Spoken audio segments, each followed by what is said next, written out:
salue dans le nom de Jésus, tous ceux que je n'ai pas eu le temps de voir. Je salue les internautes. Et avant de commencer, j'aimerais tout simplement vous dire merci parce que vous avez été un fort soutien durant ces temps de réflexion. Je bénis le pasteur Josué, maman Babette, pour cette direction du Seigneur. Et merci pour vos mots, les messages, les mots d'encouragement, les tapes sur l'épaule. C'est encourageant, franchement, je vous assure, c'est encourageant. Merci aussi pour les moments d'énervement, parce que c'est tout ça qui forge l'homme, c'est tout ça qui forge aussi le temps de formation et travailler la maîtrise de soi. Amen. Je vais m'arrêter là. Bon. Maintenant que j'ai dit tout ça, qui ne devait pas être chronométré, j'aimerais aujourd'hui parler d'une série. On va faire en 2 temps, sur 2 dimanches, sur attention à tes décisions. Et pour introduire cette série, pour la première partie d'aujourd'hui, j'aimerais qu'on lise Matthieu 16, versets 18 et 19.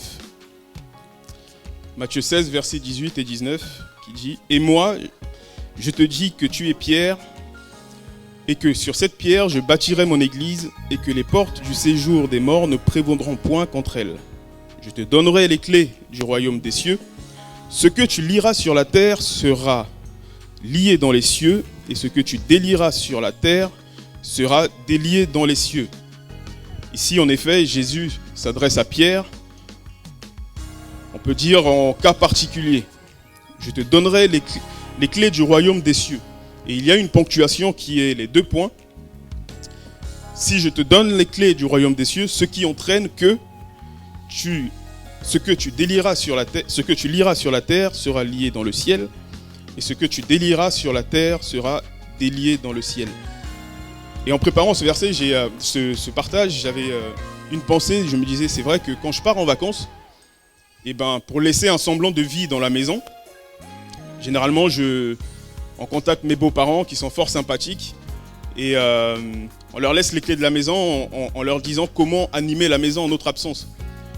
Tiens, beau-papa, tiens les clés, à telle heure il faut ouvrir les volets, il faut ouvrir la fenêtre, il faut allumer telle lumière, arroser les plantes, etc. Et la condition même de ces actions qui suivent, c'est parce qu'ils ont les clés de chez moi.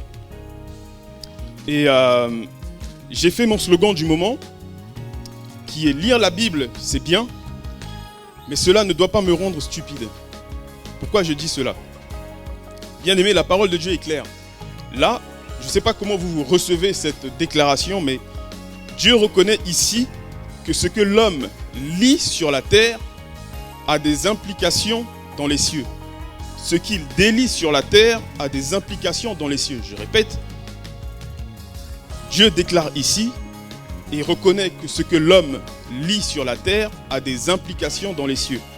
Ce qu'il délie sur la terre a des implications dans les cieux. Je ne sais pas comment tu te positionnes ni comment tu reçois cette déclaration, mais nos décisions ont un pouvoir spirituel. La terre est le monde des hommes, le ciel, le monde spirituel. Dieu a donné la terre aux hommes et il a décidé de ne pas faire d'ingérence. Voilà pourquoi pour intervenir sur la terre, Dieu a besoin d'un homme. Et pour le sacrifice ultime qui devait arriver, il s'est fait homme au travers Jésus-Christ. Comment comprendre aujourd'hui nos décisions, que nos décisions ont un pouvoir dans le ciel ?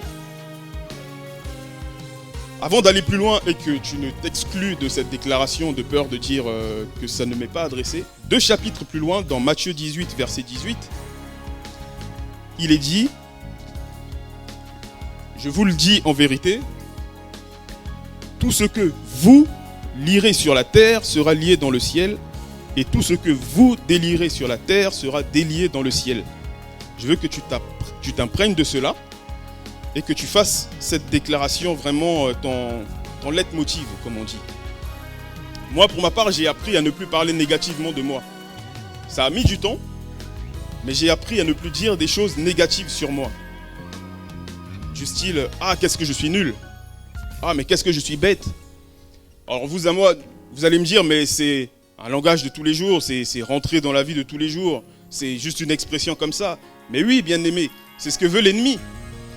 Ce qui est bien est appelé mal et ce qui est mal est appelé bien.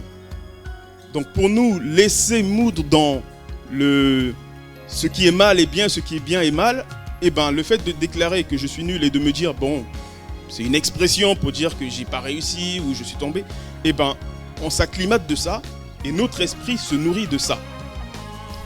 Je vous exhorte, frères, à faire attention à vos déclarations sur vous-même. C'est le jeu de l'ennemi. Une bonne décision sur la terre influence des actions dans le ciel. Mais lorsque tu prends également une mauvaise décision, cela a des implications dans le ciel. Une bonne décision, je le partageais en réunion de prière, une bonne décision ouvre un mouvement dans le ciel. Et une mauvaise décision aussi ouvre un mouvement dans le ciel. Si vous vous souvenez, il est dit que lorsque un frère ou une sœur donne sa vie à Christ, passe par les eaux du baptême, il y a la joie dans le ciel. Parce que ce frère a pris une décision sur la terre qui a des implications dans le ciel. Et j'aimerais... Alors, il y a des décisions qui permettent à Dieu de se manifester, mais il y a aussi des décisions qui permettent au diable de se manifester. Et pendant que je préparais ce message, je suis tombé sur 2 images qui m'ont fait rire.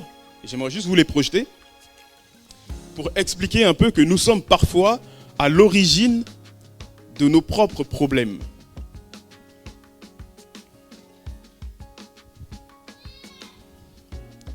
Je suis tombé sur cette image, un lion qui dort, et on voit un singe qui vient derrière avec un bâton pour taper sur le lion pendant son sommeil. En fait, cette image m'a fait rire. En fait, ça m'a illustré que oui, des fois nous sommes à l'origine de nos propres problèmes. La deuxième image est similaire, avec un homme qui va taper un lion qui s'endort. Mais on sait très bien ce qui peut se passer lorsque le lion va se réveiller. Merci. Alors le pasteur Josué nous partageait lors d'une prédication que dans son pays d'origine, lorsqu'on atteint un certain âge, on est considéré, on est indexé comme étant un sorcier. Dans mon pays d'origine, j'ai l'impression que c'est même pire que ça. Parce que lorsque vous prenez une décision, je prends un exemple, un élève par exemple, les parents payent les études, les parents envoient à l'école, les parents font tout le nécessaire pour que l'enfant réussisse. Mais cet enfant décide de ne pas aller à l'école, cet enfant décide de ne pas travailler, finalité des choses, échoue à son examen. Et bien chez nous, ce qui se passe, c'est que les voisins, l'entourage, vont regarder les parents et dire « tes parents sont des sorciers ». Alors que la conséquence de l'échec de cet enfant, c'est son absence à l'école, c'est son absence dans les études. Et c'est ainsi que chez nous, au pays, on indexe tout le monde de sorciers selon une décision quelconque. La plupart du temps, nos problèmes, oui, nos problèmes spirituels dépendent de nos décisions. C'est ainsi que quand tu prends une mauvaise décision, tu laisses une porte ouverte aux esprits impurs, parfois contre lesquels tu as pu lutter pendant des années. Et c'est ainsi qu'on peut voir un frère ou une sœur ayant abandonné le péché durant un certain temps, depuis plusieurs années, il prend une mauvaise décision et tous les démons qui étaient partis reviennent en force. Et Jésus nous illustre cela dans un texte, dans Matthieu chapitre 12, versets 43 à 45. On va faire pas mal de lectures aujourd'hui. Et il est dit que lorsque l'esprit impur est sorti d'un homme, il va par des lieux arides, cherchant du repos, et il n'en trouve point. Alors il dit, c'est le démon, je retournerai dans ma maison d'où je suis sorti. Et quand il arrive, il la trouve vide, balayée et ornée. Il s'en va. Et il prend avec lui 7 autres esprits plus méchants que lui. Ils entrent dans la maison, s'y établissent. Et la dernière condition de cet homme est pire que la première. Il en sera de même pour cette génération méchante. Bien aimé, la question que je peux vous poser, c'est de quelle maison parle-t-on dans ce texte? Il s'agit là de notre cœur. Merci mon frère Jérémie. Il s'agit là de notre cœur. Maintenant, lorsqu'on regarde la réaction du démon lorsqu'il revient, il trouve que la maison est propre, balayée, ornée, etc. Mais moi je dirais que le démon, s'il trouve que la maison est balayée, ornée, on va dire prêt à être habité, c'est parce que l'ambiance de cette maison correspond à l'environnement du démon. Parce que là où il y a l'Esprit de Dieu, je suis désolé, le démon n'a pas sa place. Lorsque Jésus a traversé et est arrivé face au pourceau, etc., les démons ont pris peur et se sont adressés à lui. Pourquoi? Qu'est-ce que tu nous veux avant la fin du temps? Les démons ont eu peur. Eh bien, lorsque l'esprit impur va voir qu'une maison est ornée, balayée, etc., à mon sens, dans ma compréhension, c'est que l'esprit impur trouve que dans cette maison, dans ce cœur, il y a un environnement, il y a une atmosphère qui fait qu'il va s'y plaire et qui va prendre place. Est-ce qu'un voleur va venir voler dans une maison comme ça? Est-ce qu'un voleur, quand il va regarder de l'autre côté du mur pour aller voler dans une maison, il voit des chiens enragés et il va se permettre de sauter le mur? Non. Il va attendre un moment plus propice. Et à chaque fois, il va revenir, il va revenir. Et quand il voit que la situation est barricadée, si je puis dire, à un moment donné, il se résout à de ne plus revenir. C'est là où on doit maintenir notre état de cœur en cohérence avec la parole de Dieu.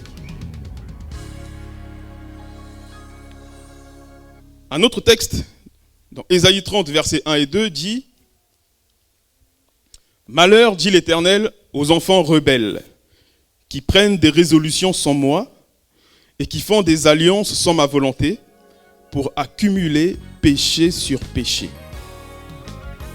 Sache que tu es un enfant de Dieu, mon bien-aimé, et lorsque tu prends une décision sans consulter Dieu, tu es un enfant rebelle. » Ça peut paraître anodin, mais lorsque tu prends une décision et que tu décides de faire quelque chose sans consulter Dieu, tu es un enfant rebelle. Tu es un enfant rebelle lorsque tu prends une décision de retourner en Égypte. À quoi correspond l'Égypte? L'Égypte représente le monde.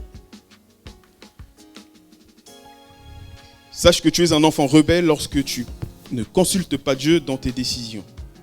Pourquoi je dis cela? 2 Corinthiens 5, verset 17 dit que si quelqu'un est en Christ, il est une nouvelle créature. Les choses anciennes sont passées, voici, c'est un peu comme les 2 points qu'on a lus tout à l'heure, voici, toutes choses sont devenues nouvelles. Si quelqu'un est en Christ, il est une nouvelle créature. Les choses anciennes sont passées, voici, toutes choses sont devenues nouvelles. Et ce qui a entraîné certainement l'auteur du chant, je chante mal, excusez-moi, mais quel jour de gloire, quand Jésus m'a sauvé, quel jour de gloire, quand Jésus m'a sauvé, quel jour de gloire, quand Jésus m'a sauvé, quel jour de gloire, quand Jésus m'a sauvé. Ce n'est plus moi qui vis, c'est Christ qui vit en moi. Ce n'est plus moi qui vis, c'est Christ qui vit en moi. Ce n'est plus moi qui vis, c'est Christ qui vit en moi. Voilà, vous connaissez ce chant. Alors maintenant, une fois qu'on a dit tout ça, aujourd'hui, comment moi, puisque c'est Christ qui vit en moi, c'est Christ qui dirige ma vie, c'est Christ qui me conduit, comment est-ce qu'aujourd'hui je peux venir et dire « J'ai décidé de faire ça. J'ai décidé de prendre position pour faire ça. J'ai décidé de prendre une décision sur telle chose. J'ai décidé. J'ai décidé. » Les amis, changeons un peu notre façon de comprendre la parole de Dieu.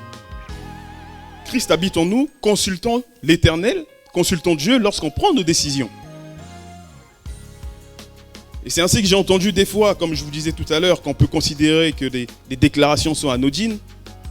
J'ai entendu des déclarations comme j'ai décidé d'agir de telle façon avec ma sœur parce qu'elle m'a déçu. Ah, ce frère m'a blessé, alors j'ai décidé de. Lorsque tu donnes ta vie à Christ, mon bien-aimé, ta vie ne t'appartient plus. Une décision sans Dieu est une décision prise dans la chair. Ainsi, comment veux-tu que l'Éternel se manifeste en envoyant ses anges? Nous ne prions pas les anges. Nous ne prions pas les anges. On prie Dieu pour que Dieu envoie les anges. Pourquoi je dis ça? Si je prie un ange et je lui dis « Viens à Cergy, j'ai besoin de toi », alors que l'Éternel l'a envoyé à Boissy-l'Aillerie, à votre avis, l'ange va obéir à qui? Il va obéir à Dieu. Voilà pourquoi je ne peux pas prier un ange. Je prie l'Éternel, mon Dieu, pour qu'il envoie ses anges combattre pour moi. Lorsque l'homme prend une décision en son cœur, cette décision, quoi qu'il arrive, au risque de vous surprendre, cette décision, il la prendra, enfin du moins, il la mettra en application tôt ou tard. Lorsqu'un homme prend une décision, il la mettra en pratique tôt ou tard. Ce que tu as décidé dans ton cœur, mon bien-aimé, au plus profond de toi. Quoi qu'il arrive, tu la mettras en application tôt ou tard. Et on a un exemple dans 2 Samuel chapitre 13. L'histoire, c'est, pour faire court, on va lire que le verset 30 à 33. Mais pour résumer rapidement l'histoire, on a Amnon qui est fils de David, qui est attiré par sa sœur Tamar. Et il a un ami qui s'appelle Jonadab qui lui dit « Écoute, va dans la chambre, fais semblant d'être malade, dis à ton père d'envoyer ta sœur et ainsi tu abuses d'elle, quoi, pour faire court. Hein. » Et c'est ce qu'a fait Amnon. Lorsque sa sœur Tamar est arrivée, il a pris ce qu'elle avait apporté à manger et ensuite il a abusé de sa sœur. Sa sœur lui dit « Mais pourquoi tu fais cela? Il te suffit juste d'aller demander à notre père, il va te l'autoriser, il va t'autoriser à me prendre pour femme. » Et lui il dit non, il continue et il persiste. Et plus tard, en fait, son frère, un autre frère, Absalom, lorsqu'il a appris cela, il était rempli de colère et il n'a rien dit à ce moment-là. Il a comploté un repas, il a fait amener Amnon et tous les autres frères et il avait donné pour ordre de tuer Amnon. Absalom avait donné pour ordre de tuer Amnon qui avait abusé de Tamar. Pour résumer un petit peu. Et on arrive au verset 30. Lorsque le meurtre a été commis, tout le monde revenait. Comme ils étaient en chemin, le bruit parvint à David qu'Absalom avait tué tous les fils du roi et qu'il n'en était pas resté un seul. Le roi se leva, déchira ses vêtements et se coucha par terre. Et tous ses serviteurs étaient là, les vêtements déchirés. Jonadab, fils de Chiméa, frère de David, prit la parole et dit « Que mon Seigneur ne pense point que tous les jeunes gens, fils du roi, ont été tués, car Amnon seul est mort. Et c'est l'effet d'une résolution d'Absalom depuis le jour où Amnon a déshonoré Tamar, sa sœur. Que le roi, mon Seigneur, ne se tourmente donc point, dans l'idée que tous les fils du roi sont morts, car Amnon seul est mort. » La mort qu'a orchestrée Absalom est la conséquence de la résolution qu'il avait prise dans son cœur depuis le viol de sa sœur. Qu'as-tu décidé, mon frère? Qu'as-tu décidé, ma sœur? Qu'as-tu décidé au plus profond de toi au sujet de ton frère, de ta sœur, de ton bien-aimé? Qu'as-tu décidé au sujet de ton église? Qu'avez-vous décidé en couple? Il y a un texte dans Actes chapitre 5, on a Ananias et Saphira qui ont pris une décision en couple qui les a amenés à la perdition. Qu'avez-vous décidé en couple? Avec ton Jonadab, qu'avez-vous décidé? Avec ton Jonadab, qu'avez-vous comploté? Bien-aimé, Jonadab viendra, comme il a fait dans ce texte, viendra parler de toi lorsque tu seras dans ta fuite. Jonadab viendra expliquer ta vie lorsque tu seras dans ta fuite. Le même Jonadab qui était à l'origine que Amnon viole sa sœur. Qu'avez-vous décidé, chers frères, chères sœurs? Qu'avez-vous décidé? Si ta décision, comme tu l'as prise le jour de ton baptême, ne te recentralise pas sur Dieu, ne te recentralise pas vers l'Éternel, bien-aimé, ta décision amorcera forcément, tôt ou tard, une action de ta part. Elle amorcera une application de la décision que tu as prise. Je ne sais pas quelle décision tu as prise. Mais je sais que tôt ou tard, si elle n'est pas recentralisée sur l'Éternel, tôt ou tard, tu la mettras en application. Est-ce que c'est partir? Est-ce que c'est revenir? Est-ce que c'est voler? Est-ce que c'est déménager? Je ne sais pas. Je vous ai partagé une fois, il faut que tu déménages. Ne me cherchez plus là-bas. Mais si tu ne déménages pas selon la direction de l'Éternel, si tu ne déménages pas selon la missive de l'Éternel, mon ami, tu vas dans une direction, mais tu cours à ta perte. Et je veux parler au Jonadab. Quel plaisir avez-vous à alimenter les désirs qui peuvent être charnels de vos frères et sœurs de bien-aimés? Quel plaisir avez-vous de jeter du feu, en fait, de l'huile sur le feu, pour que les désirs charnels de votre frère, de votre sœur puissent être démultipliés et qu'ils courent vers une mauvaise direction? quel objectif avez-vous à orienter un bien-aimé vers la perdition? Je veux parler au Jonadab ce matin. La peur de dire à ton ami qu'il est dans une mauvaise direction, qu'il est dans une mauvaise voie. Dans la complaisance, quoi. Je veux garder mon ami quoi qu'il arrive, quoi qu'il en coûte. Qu'as-tu décidé, mon bien-aimé? J'ai tellement entendu des résolutions, souvent le 1er janvier de l'année, la fin de l'année. Mais j'ai aussi entendu des déclarations un peu choquantes. Je ne ferai plus jamais confiance. Qui n'a jamais entendu ça? J'ai tellement été déçu. Je ne donnerai plus jamais ma confiance. Alors, je parle pour moi. Je suis le premier décepteur du monde, je pense. Enfin, je ne sais pas si ça se dit ce mot, mais comprenez ce que je veux dire. Mais j'en suis conscient. Je plie le genou, je demande pardon à Dieu. Et je viens demander pardon à mon frère, à ma soeur, si je t'ai blessé, si je t'ai heurté. Qui n'a jamais déçu quelqu'un sur cette terre? Je ne ferai plus jamais confiance. Qui n'a jamais entendu ça? Je n'irai plus jamais à l'église. Ah, telle église m'a déçu. Telle église m'a déçu. Telle église a fait ci. Telle église a fait ça. Je n'irai plus jamais à l'église parce qu'une église t'a blessé. Moi, les églises m'ont déçu. Après le culte, je pars. Je ne dis pas bonjour. Je ne vis pas la communion fraternelle. Parce que j'ai déjà été blessé par les frères et sœurs. Non, moi je viens, je fais mon culte, je prie, je pars. Waouh! Communion fraternelle. Je ne donnerai plus jamais ma confiance à une femme. Je ne donnerai plus ma confiance à un homme. Les hommes sont tous pareils, etc., etc. Et on prend des décisions, C'est ainsi que l'on voit dans certains couples des choses qui pourrissent au plus profond de leur cœur et qui viennent des fois à se matérialiser par des pensées obscènes. Ah, s'il pouvait décéder. Ah, si elle pouvait mourir pour que je puisse refaire ma vie.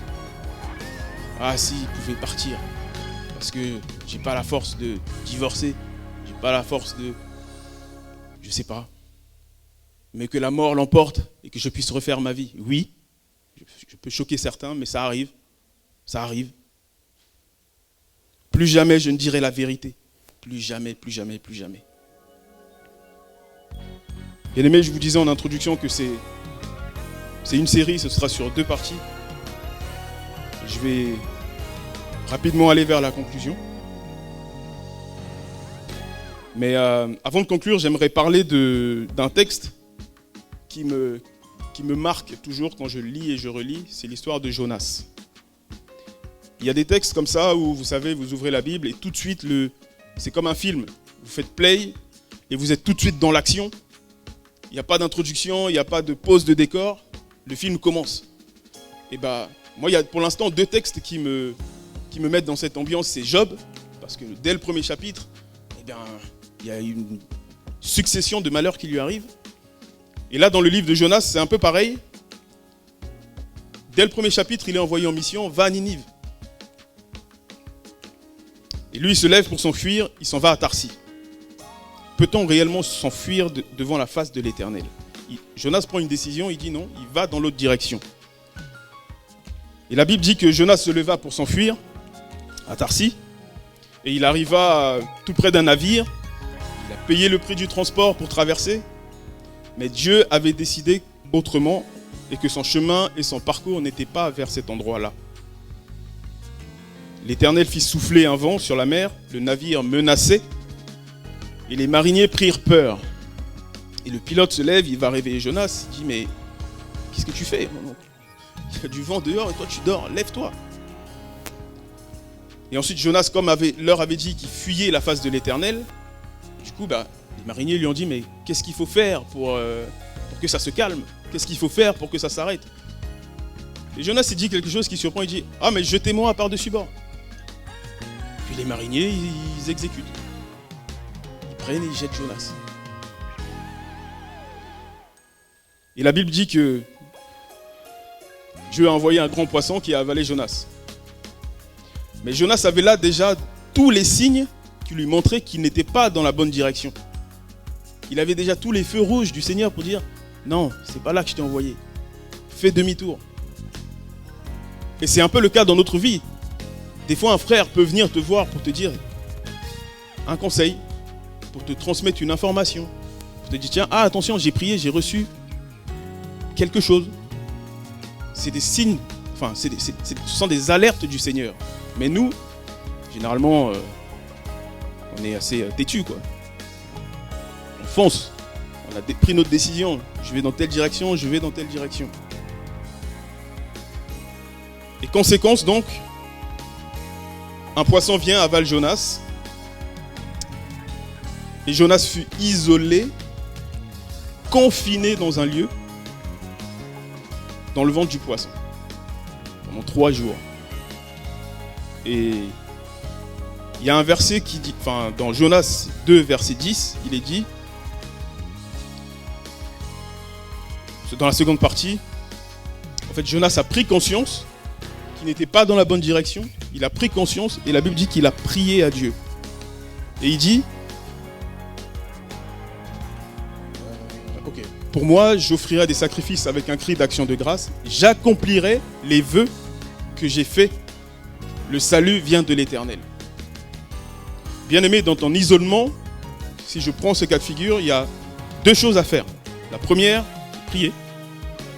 Et la deuxième, c'est prendre la décision de revenir sur le droit chemin. Et c'est ce qu'a fait Jonas. Jonas a été confiné pendant 3 jours. Et pour en sortir, il s'est ressaisi pour revenir sur le droit chemin. Et plus loin, on connaît la courte prédication de Jonas, quand il dit « Encore 40 jours et Ninive sera détruite ». Parce qu'il n'aimait pas les gens de Ninive. On reviendra sur une autre étude. Alors, imaginez si Jonas aimait les gens de Ninive. Avec cette phrase, il a converti toute la ville. Mais imaginez un seul instant, s'il aimait ces gens-là, quel impact il pouvait encore avoir sa prédication. Toi et moi, bien-aimés, avons été confinés le 17 mars jusqu'au 11 mai.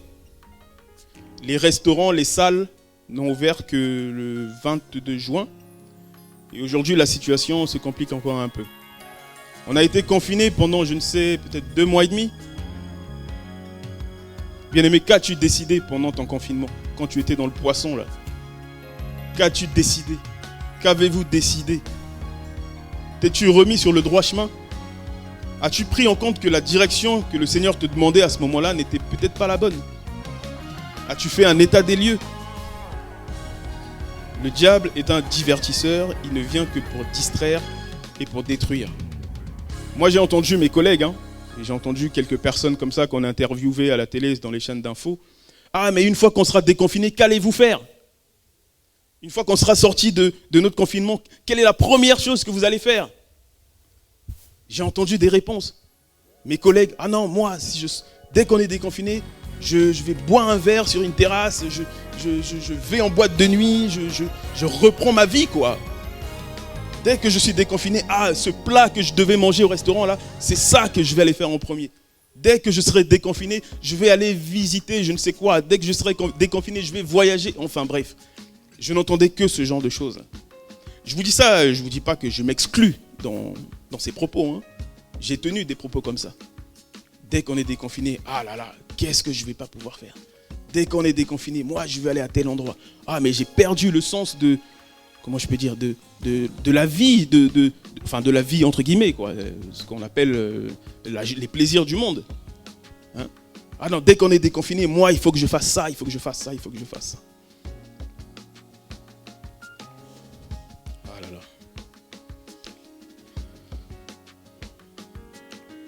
Où sont ces mêmes établissements aujourd'hui où les gens ont dit mais dès qu'on est déconfiné, je vais boire un verre. Dès qu'on est déconfiné, je vais en boîte de nuit. Dès qu'on est déconfiné, je vais sur une terrasse jusqu'à pas d'heure. Aujourd'hui, il y en a qui ne sont pas ouverts, il y en a qu'on est en voie de fermer. Alors si la décision de se remettre sur le droit chemin pour toi ou pour les gens que vous connaissez ne s'arrête que sur ça, c'est inquiétant. C'est-à-dire maintenant, qu'est-ce qu'ils font? Recentralisons-nous, sur la parole, sur les décisions que nous devons prendre, parce que je le répète, nos décisions impactent dans le ciel. Ce que nous lions sur la terre sera lié dans le ciel, ce que nous délions sur la terre sera délié dans le ciel. Qu'avez-vous décidé dans le ventre du poisson durant ces 2 mois et demi de confinement?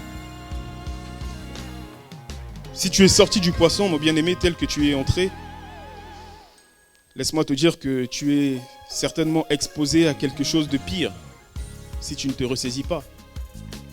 Selon ce qu'on a lu, lorsqu'un démon revient, il prend 7 autres plus méchants et la situation de cette personne est bien pire. Bien-aimé, ressaisis-toi. Si tu es sorti du ventre du poisson tel que tu es entré, alors le poisson n'a servi à rien en fait. Et oui, quelque chose de bien pire peut revenir et t'avaler. Et te confiner peut-être pour bien plus longtemps que cela. Réfléchissons au temps que nous avons passé dans le poisson. Réfléchissons à nos décisions. Consultons Dieu dans nos décisions. Et n'oubliez pas que ce que vous décidez a des implications dans le ciel. Ce que vous décidez, positif ou négatif, a des implications. Je vous laisse cela au nom de Jésus. Et la prochaine série continuera la semaine prochaine dans ce même thème. Que le Seigneur vous bénisse et qu'il nous renouvelle tous. Amen.